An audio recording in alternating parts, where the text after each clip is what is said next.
नमस्कार मित्रांनो, स्वागत आहे तुम्हा सर्वांचंच आपल्या आजच्या या व्हिडिओमध्ये।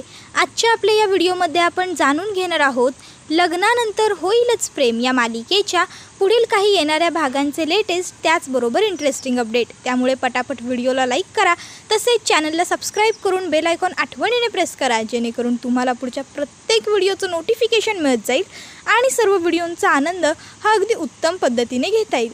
चला तर मग मित्रांनो, अजिबात वेळ वाया न घालवता सुरुवात करूया आपल्या आजच्या व्हिडिओला।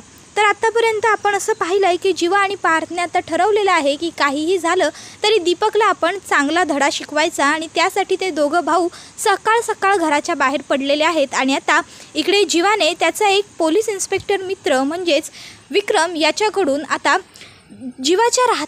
दीपकच्या राहत्या घराचा पत्ता मिळवलेला आहे आणि त्यानंतर आता जीवा आणि पार्थ हे दोघंही जण दीपकच्या राहत्या घरी जायला निघालेले आहेत। आता ते दोघं एका चाळीच्या समोर जाऊन पोहोचलेले आहेत आणि ती चाळ ही खूप मोठी आहे, त्यामुळे आता त्या ठिकाणी दीपकला त्या दोघांनाही शोधावं लागणार आहे। त्यामुळे आता जीवा हा पार्थला सांगत असतो की काहीही झालं तरी आज आपल्याला दोघांनाही त्या दीपकला शोधून काढायचंच आहे। त्यावर आता पार्थसुद्धा म्हणत असतो, तू तिकडून जा, मी इकडून जातो, आज तो कसा इथून सुटून बाहेर पडतो ना ते आपण दोघं बघूच। तर दुसरीकडे आता वसुहत्याने त्या दीपकला कॉल केलेला असतो आणि तिने त्याला सावधही केलेलं असतं की आता पार्थ आणि जीवा सकाळ सकाळ तुला शोधायला बाहेर पडलेत आणि ते भाऊ दोघंही असे आहेत की जिथे त्यांची एकी असते तिथे ते दोघं कायम जिंकतातच आणि आजही त्यांची एकी आहे, म्हणजे ते तुला चांगली अद्दल घडवतील। त्यामुळे तू ताबडतोब जिथे आहेस, जसा आहेस तिथून बाहेर पड।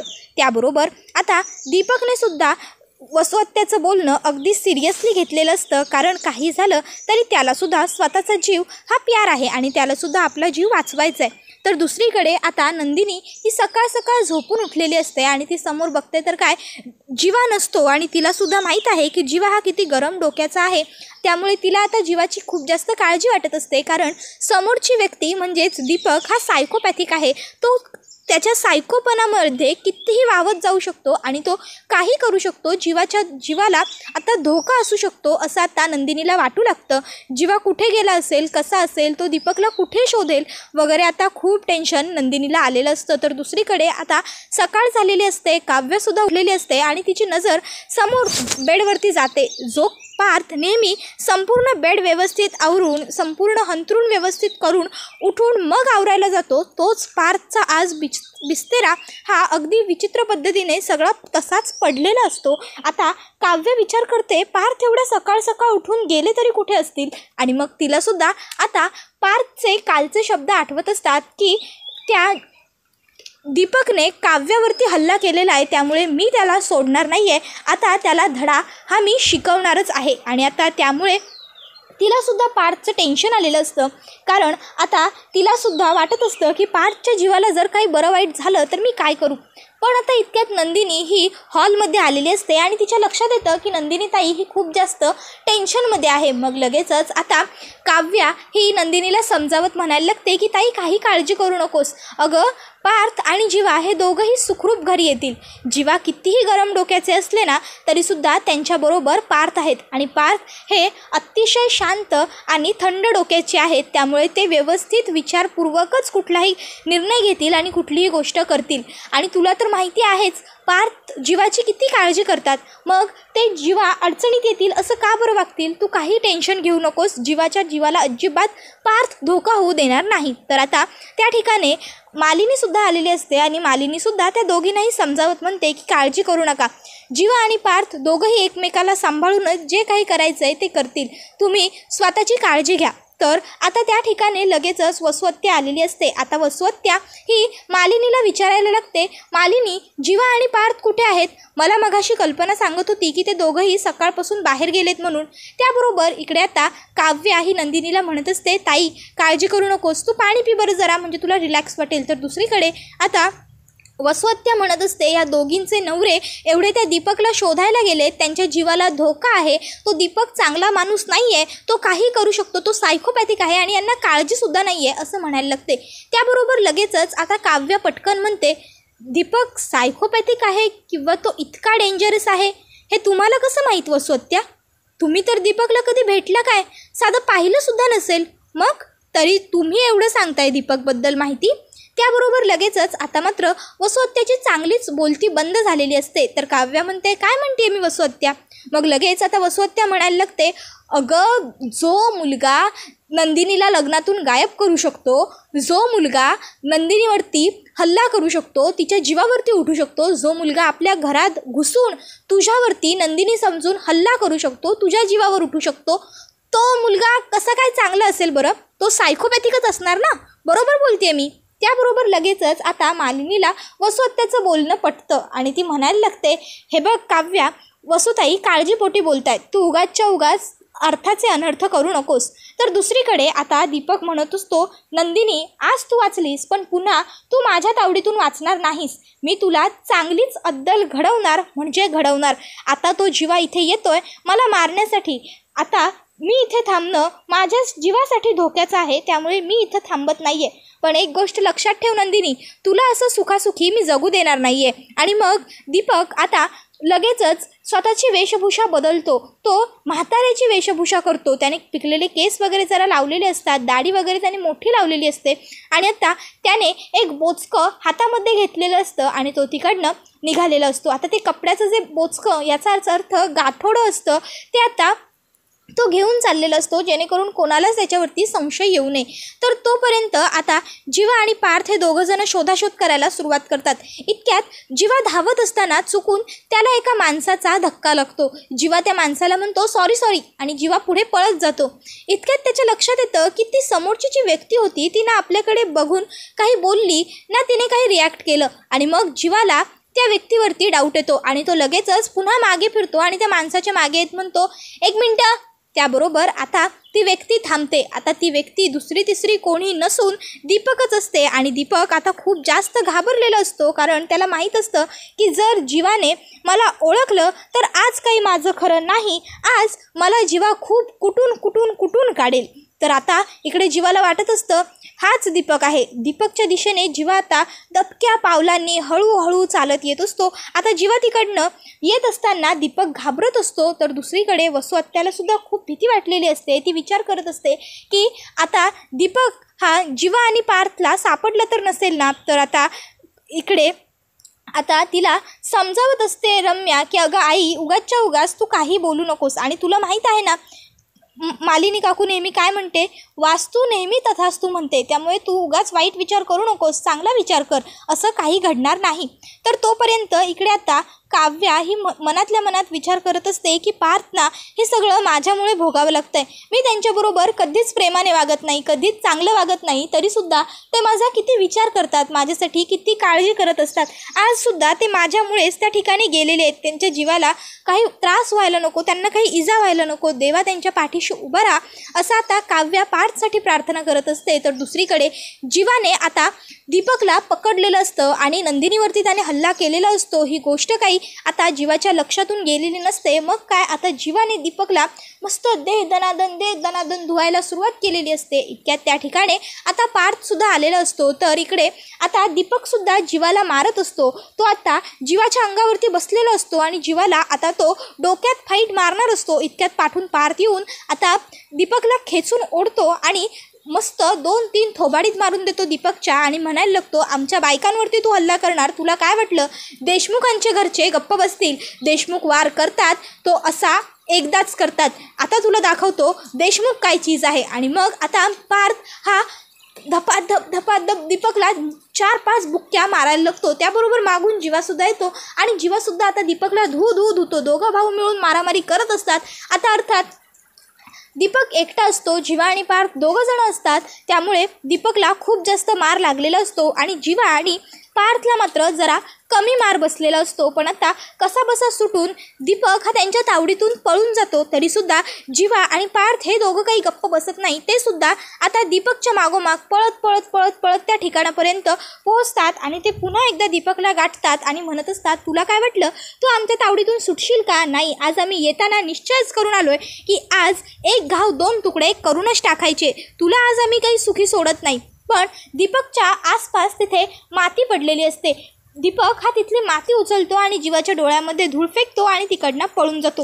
आता त्याच्या मागोमाग पार्थसुद्धा पळत चाललेला असतो, पण त्याच्या लक्षात येतं की जीवाला त्या मातीमुळे त्रास होतोय. त्यामुळे आता पार्थ हा जीवाला बघत बसतो आणि तोपर्यंत दीपक हा तिकडनं पळून गेलेला असतो. आता जीवा हा पुन्हा एकदा आपण दीपकच्या मागे जायचं असं म्हणत असतो, तर पार्थ त्याचा हात पकडतो आणि त्याला सांगतो की नाही नको, ऑलरेडी तुला खूप लागलंय जीवा, आता आपण इथनं सरळ दवाखान्यात जाऊया, तुला पट्टी करूया आणि मग घरी जाऊया. त्यावर आता जीवा म्हणत असतो नाही नको, आता आपण थेट घरी जाऊया. घरात कोणालाही काही न सांगता आपण तिकडनं निघालोय. घरी सगळेच जण आपली काळजी करत असतील. उगाचच्या उगाच नंदिनीची तब्येत खराब आहे, तिला जास्त टेन्शन नको, चल दादा घरी जाऊया. मग आता ते दोघंही भाऊ घरी यायला निघालेले असतात. आता रस्त्यामध्ये त्यांची ही चर्चा सुरू असते की आपण आता त्या दीपकला एवढा मारलाय ना की त्याला चांगली अद्दल घडलेली आहे. तो पुन्हा आता नंदिनीच्याच काय तर काव्याच्या सुद्धा वाट्याला लागणार नाही, आणि जर पुन्हा त्याने ही हिंमत केली तर मात्र त्याला आपण जिवंत सोडायचाच नाही. तर दुसरीकडे आता नंदिनी ही मात्र विचार करत असते की एवढा वेळ झाला तरी अजून जीवा आला कसा नाही, जीवा कुठे राहिला असेल, जीवाच्या जीवाला काही धोका तर झाला नसेल ना, देवा जीवाच्या पाठीशी खंबीरपणे उभा राहा, जीवा सुखरूप घरी येऊ देत, असं सगळं ती आता प्रार्थना करत असते. तिने आता मारुती स्तोत्र म्हणायला सुरुवात केलेली असते. गणपतीचं नाव ती सतत घेत असते. इतक्यात त्या ठिकाणी काव्य येते आणि काव्य नंदिनीला सांगत असते की ताई हे बघ, तुझी जेवणाची वेळ झाली आहे, गोळ्या खायचे तुला, तू खाऊन घे आणि गोळ्यासुद्धा खाऊन घे, उगाचच्या उगाच तू काळजी जास्त बसू नकोस, प्लीज ऐकून घे ना माझं. त्याबरोबर नंदिनी म्हणत असते की नाही, जोपर्यंत मी जीवाला माझ्या स्वतःच्या डोळ्याने पाहणार नाही तोपर्यंत मला काही चैन पडणार नाही आणि तोवर मला बरं देखील वाटणार नाही. त्याबरोबर आता लगेचच इकडे काव्य ही नंदिनीला म्हणायला लागते, ताई हे काय लहान मुलांसारखं बोलतेस तू, हे बघ उगाचच्या उगाच हट्ट करू नकोस, तू खाऊन घे बरं पटकन, गोळ्या खा. त्यावर लगेच नंदिनी सांगत असते की नाही अगं, जीवा जोवर घरी येणार नाही ना तोवर माझ्या जीवात जीव येणार नाही, मी एकदा का जीवाला माझ्या डोळ्यांनी बघितलं की मला बरं वाटेल. त्यावर आता काव्य म्हणत असते, मला सुद्धा ताई खूप काळजी वाटते ग पार्थची, म्हणजे बघ ना मी त्यांच्याशी कधीच चांगलं वागत नाही, तरीसुद्धा माझ्यावर हल्ला झाला म्हणून ते गेलेत. आता त्या दोघे बहिणींमध्ये चर्चा सुरू असतेच. इतक्यात त्या ठिकाणी जीवा आणि पार्थ हे दोघंही पोहोचलेले असतात. आता ते दोघं दरवाजात येताच नंदिनी लगेच त्यांच्याकडे बघते आणि जीवाला आलेलं बघून नंदिनी पटकन त्याच्याकडे धावत येते आणि म्हणते, जीवा तुम्ही आलात, अहो सकाळपासून कुठे होतात, मला किती काळजी वाटत होती तुमची. जीवा आता नंदिनीची चौकशी करायला लागतो. तो तिला विचारत असतो, नंदिनी तुला बरं वाटतंय ना, तुला व्यवस्थित झोप लागली ना, तुला काही त्रास तर झाला नाही ना, तू गोळ्या औषधं घेतल्यास का तुझ्या दुपारच्या. त्याबरोबर आता लगेचच काव्यसुद्धा पार्थकडे येते आणि पार्थला लागलेलं बघून काव्याला सुद्धा टेन्शन येतं. काव्य पार्थला म्हणायला लागते, पार्थ अहो हे काय आहे सगळं, काय अवस्था झाली आहे तुमची, तुम्ही या इथे या, पहिले आत या. त्यावर पार्थ सांगत असतो की नाही मला फार लागलेलं नाही आहे, मी ठीक आहे. काव्य म्हणते, पार्थ काय बोलताय तुम्ही हे. पार्थ म्हणतो, काव्या मी पहिलं फ्रेश होऊन घेतो, मग जरा मला बरं वाटेल. मग आता पार्थ फ्रेश होण्यासाठी शॉवर घेण्यासाठी त्याच्या बेडरूममध्ये आलेला असतो. तर आता काव्यसुद्धा पार्थच्या मागोमाग बेडरूममध्ये येते. आता पार्थच्या हाताला लागलेलं असतं, त्यामुळे त्याला कपाट वगैरे उघडायला जरा त्रास होत असतो. काव्य म्हणते थांबा तुम्ही, आणि मग ती त्याला कपडे टॉवेल सगळं काही व्यवस्थित काढून वगैरे देते आणि मग पार्थ हा फ्रेश होऊन बाहेर आलेला असतो. आता पार्थला केस वगैरे पुसायला त्रास होत असतो. मग काव्यास त्याचे केस वगैरे सुके करून देते, त्याच्या शर्टची बटणं लावून देते. तर दुसरीकडे वसवत्याला काळजी वाटत असते की आता ह्या पार्थने आणि जीवाने त्या दीपकला मारलाय, म्हणजे त्या दीपकने नक्कीच त्यांच्यासमोर काहीतरी बोललं असेल. तर आता रम्या तिला समजावते की अगं आई असं काही झालं नसेल, जर तो दीपक काही बोलला असता तर आत्तापर्यंत पार्थ आणि जीवाने आपल्याला घराबाहेर सुद्धा काढलं असतं, पण असं काही घडलेलं नाही आहे. याचा अर्थ तो दीपक अजूनही काही बोललेला नसणार आहे, तू काळजी उगाच आता करू नकोस. तर दुसरीकडे मालिनी ही कल्पनाला सांगत असते, कल्पना लवकर गरम गरम चहा आणि नाश्त्याचं बघायला घे, जीवा आणि पार्थला नाश्त्याची खूप गरज आहे. त्याबरोबर ती होकार देते आणि आता नाश्त्याचं कामकाज करायला सुरू करते. त्यानंतर आता घरातले सगळेजण एकत्र बसून ब्रेकफास्ट घेत असतात. इतक्यात घरी पोलीस आलेले असतात. पोलीस नॉक करतात. त्याबरोबर आता पुढे कल्पना येते आणि बघते तर काय, पोलिसांना बघून ती लगेच मागे जाते आणि घरातल्यांना सांगते की आपल्या घरी पोलीस आलेले आहेत. त्याबरोबर घरातले सगळे सदस्य पुढे आलेले असतात. तर आता जीवा पुढे येऊन विचारतो, काय झालं सर, तुम्ही इथे आलाय. त्याबरोबर आता ते इन्स्पेक्टर विचारतात, जीवा देशमुख इथे कोण आहे. त्याबरोबर जीवा म्हणतो, मी स्वतःच आहे जीवा देशमुख. त्याबरोबर लगेचच ते इन्स्पेक्टर सांगायला लागतात की मी इथे तुम्हाला अरेस्ट करण्यासाठी आलेलो आहे. त्यावर जीवा विचारतो, मला आणि अरेस्ट कशा संबंधी. त्याबरोबर आता लगेचच ते इन्स्पेक्टर साहेब सांगायला लागतात, तुम्हाला काहीच वाटत नाही का असा प्रश्न विचारताना? तुम्ही एका निरपराध व्यक्तीला, दीपकला मारलेला आहे, इतकं मारलेलं आहे की तो हॉस्पिटलमध्ये ॲडमिट आहे.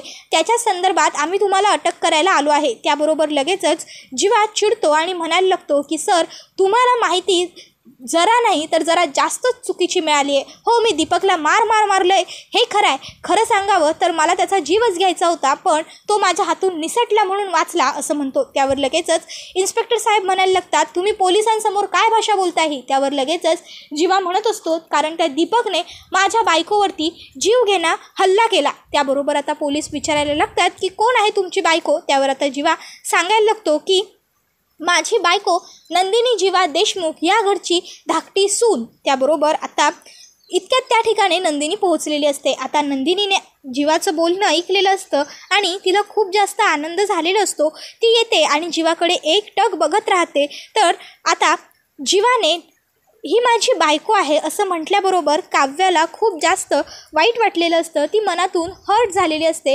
तर लगेचच नंदिनीसुद्धा सांगायला लागते की सर, त्या दीपकने माझ्यावरती हल्ला केला होता, हे खरं आहे. त्याबरोबर लगेच पोलीस म्हणतात, मग तुम्ही पोलीस कंप्लेंट का नाही केली, कायदा का हातात घेतला?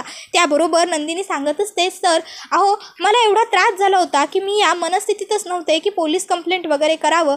माझी शुद्ध पूर्णपणे हरपली होती. त्याबरोबर आता ती तिच्या गळ्यावरचे, त्याचबरोबर डोक्यावरचे, चेहऱ्यावरचे व्रण पोलिसांना दाखवते आणि पोलिसांनासुद्धा आता नंदिनीचं बोलणं हे पटलेलं असतं. त्याबरोबर आता पार्थसुद्धा पुढे येतो आणि सांगत असतो, इतकंच नाही साहेब, तर त्या नालायक नीच माणसाने काही दिवसांपूर्वी माझ्या बायकोवरती सुद्धा हल्ला केला होता. त्याबरोबर लगेचच आता पोलीस विचारतात, तुमची बायको कोण? त्यावर आता पार्थ सांगतो की माझी बायको म्हणजे ही काव्या पार्थ देशमुख. आता काव्या ही पार्थकडे बघायला लागते आणि काही क्षणांसाठी आता तिला रियालिटीची जाणीव झालेली असते की आता पार्थच माझा नवरा आहे आणि नंदिनीताई हीच जीवाची बायको आहे. आणि त्याचबरोबर आता काव्याला पार्थबद्दल थोडी सिंपतीसुद्धा वाटायला लागलेली असते की मी पार्थबरोबर प्रत्येक वेळेस एवढं वाईट वागले, त्यांना एवढा त्रास दिला, वाईट बोलले, तरीसुद्धा आज माझ्यावरती हल्ला झाल्याबरोबर पार्थ हे स्वतःच्या जीवाचा विचार न करता त्या दीपककडे गेले आणि त्या दीपकला त्यांनी मारलं, त्याला त्याच्या पापाची शिक्षा मिळवून दिली. मग तरीसुद्धा मी पार्थबरोबर इतकी वाईट का बरं वागते? त्यानंतर आता इकडे हळूहळू काव्याच्या मनातसुद्धा पार्थबद्दल सॉफ्ट कॉर्नर निर्माण व्हायला लागलेला आहे. तर आता पोलीस हे तिकडनं निघून गेलेले आहेत आणि पोलिसांनी आता पार्थ किंवा जीवा दोघांपैकी कोणालाही अटक केलेली नाही आहे. पण मित्रांनो, पाहणं तर हे रंजक ठरणार आहे की आता दीपकने तर स्वतःहून नंदिनीला किडनॅप वगैरे केलं होतं, ही गोष्ट त्याला माहीत आहे. त्यामुळे त्याने जर पोलिसात तक्रार केली तर तो यामध्ये अडकणार, हे सुद्धा त्याला व्यवस्थित माहिती आहे. त्यामुळे दीपक तर असं काही काम करणार नाही उलटं.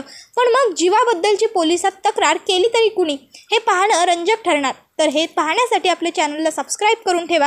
त्याचबरोबर बेल आयकॉन आठवणीने प्रेस करा, जेणेकरून तुम्हाला पुढच्या प्रत्येक व्हिडिओचं नोटिफिकेशन मिळत जाईल आणि सर्व व्हिडिओंचा आनंद हा अगदी उत्तम पद्धतीने घेता येईल. चला तर मग मित्रांनो, अजिबात वेळ वाया न घालवता हा आपला व्हिडिओ इथेच संपवूया. पुढचा व्हिडिओ येईपर्यंत टाटा, बाय बाय, धन्यवाद, टेक केअर.